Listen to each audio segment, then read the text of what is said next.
আরতির পর রশনি বাড়ি থেকে বের না হওয়ার জন্য নানান প্ল্যান সাজাতে থাকে। এদিকে শ্রদ্ধা রশনিকে বের করে দেওয়ার আদেশ দেয়। কি হতে চলেছে এই এপিসোডে দেখতে থাকুন, আমরা দেখব। রশনি বলে, বের করে দেখুক না ও আমাকে এই বাড়ি থেকে। যতবার এই বাড়ির দরজা আমি দেখব ততবার আমি এই বাড়িতে ঢোকার রাস্তা বের করেই ছাড়ব। তা শুনে কৃতি বলে, তাহলে তুমি ঠিকভাবে গোবরের জ্বালানি তৈরি করতে শেখো, কারণ ওইটা ছাড়া তো তুমি আর কিছুই করতে পারবে না। ওই গোবরের জ্বালানি তোমার মাথায় উঠে বসেছে। রশনি কৃতিকে বলে, ঠিকভাবে কথা বলো আমার সাথে।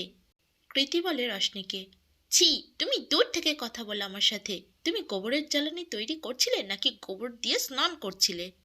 এই কথা শুনে রশনি বলে, তোমাদের এইখানে একটুও চল নেই। আমি কিভাবে এই গোবরের গন্ধ বের করব দেখে নেব ওই শ্রদ্ধাকে। একদিন নোংরা জলে স্নান করাবো আমি ওকে।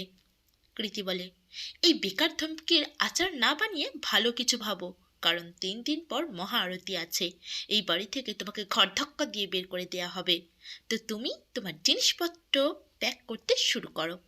রশনি বলে, আমি এই বাড়ি থেকে কোথাও যাব না। কৃতি বলে, যদি যেতে না চাও তাহলে বড় কিছু ভাবো, বড় কিছু প্ল্যান করো। মহা আরতির আগে আমাদেরকে আমাদের লক্ষ্য পূরণ করতে হবে, না হলে তোমার এই বাড়ি থেকে যাওয়া পাক্কা। এইটা শুনে রশনি বলে, প্ল্যান তো হয়ে যাবে, কিন্তু এই গোবরের গন্ধ কি করে বের করব? জল আসছে না কেন, জল? এইদিকে অভয় বলে রশনিকে, তুমি ঠিক আছো? রশনি বলে, হ্যাঁ, ভালো হয়েছে, জলের ব্যবস্থা এখন করা হয়েছে, অন্তত কাল সকাল পর্যন্ত তো হয়ে যাবে। তা শুনে অভয়ের ভাই বলে, হ্যাঁ শ্রদ্ধা, কিন্তু জলের জন্য এই রকম রোজ রোজ ছোটাছুটি তো করতে পারি না।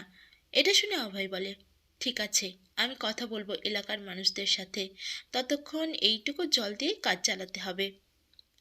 এইসব আড়াল থেকে শুনে রশনি বলে, আরে বাহ, জল নিয়ে যেই হাঁটতে হাঁটতে আমার কাছে চলে এসেছে। কৃতি বলে, ঠিক আছে, না যাই হোক, এই গোবরের গন্ধটা তো যাবে। তো বন্ধুরা, কি হতে চলেছে এর পরের এপিসোডে? শ্রদ্ধা কি পারবে রশনিকে বাড়ি থেকে বের করে দিতে, নাকি শ্রদ্ধা হেরে যাবে রশনির কাছে? জানতে হলে দেখতে থাকুন ভাগ্যরেখা। আর প্রতিদিন ভিডিও পেতে চ্যানেলটি সাবস্ক্রাইব করে পাশে থাকুন। ধন্যবাদ।